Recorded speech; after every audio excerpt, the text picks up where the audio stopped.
আসসালামু আলাইকুম ভিউয়ার্স। তো আজকে আবার চলে আসলাম আরেকটা নতুন ভিডিও নিয়ে। তো এই বেগুন গাছটা এবং এই বেগুন গাছটা, এই দুইটা বেগুন গাছই কিন্তু আমি পুরানো বেগুন গাছ থাকে ওই বেগুন গাছটা আমি তুলে নিয়ে আসছি এবং কি ওইটাকে কাটিং করার পর আমি এখানে রোপণ করে দিছিলাম। তো রোপণ করার পর কিন্তু গাছগুলা কিন্তু জীবিত হয়ে গেছে। হ্যাঁ, তো নার্সারিতে গেছিলাম বেগুন গাছের জন্য। তো ওই সময় বেগুনের গাছ ছিল না এবং বীজ থেকে একটা বেগুন গাছ বড় করা, ফল খাওয়া অনেক ব্যাপার। তো সেই কারণে কিন্তু আমি পুরনো বেগুন গাছকে কাটিং করে আমি রোপণ করে দিছি। এখানে আপনারা দেখতে পাচ্ছেন যে সুন্দর মতন কিন্তু বেগুন গাছটা জীবিত হয়ে গেছে। আশা করি আর অল্প কয়েকদিনের মধ্যে কিন্তু আবার বেগুন গাছটা থেকে ফল সংগ্রহ করতে পারবো।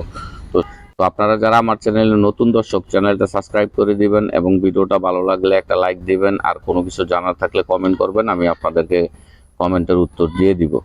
এখানে লক্ষ্য করে দেখবেন এই যে এই কুশিগুলা কিন্তু বের হয়েছে। হ্যাঁ, তো একেবারে নিচের যে কুশিটা, এই যে এই কুশিটা কিন্তু আমি রাখবো না, আমি এই দুইটা ডালা রাখবো।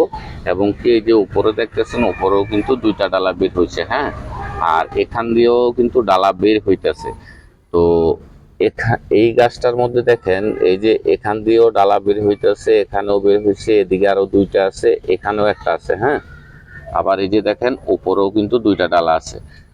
আর এখানে কিন্তু এই যে গাছগুলা দেখতেছেন এগুলোতে ধনেপাতা, বিলাতি ধনেপাতার যে গোড়াটা লাগাই দিছি, গোড়াটা কিন্তু জীবিত হয়ে যাচ্ছে। হ্যাঁ, এই যে দেখেন লক্ষ্য করে, এই যে দেখেন এগুলা কিন্তু বিলাতি ধনেপাতা মোটামুটি জীবিত হয়ে গেছে।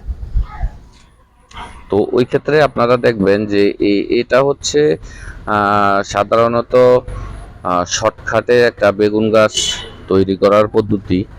কারণ পুরাতন বেগুন গাছটাকে আমি তুলে এনে এখানে কাটিং করে রোপণ করছি।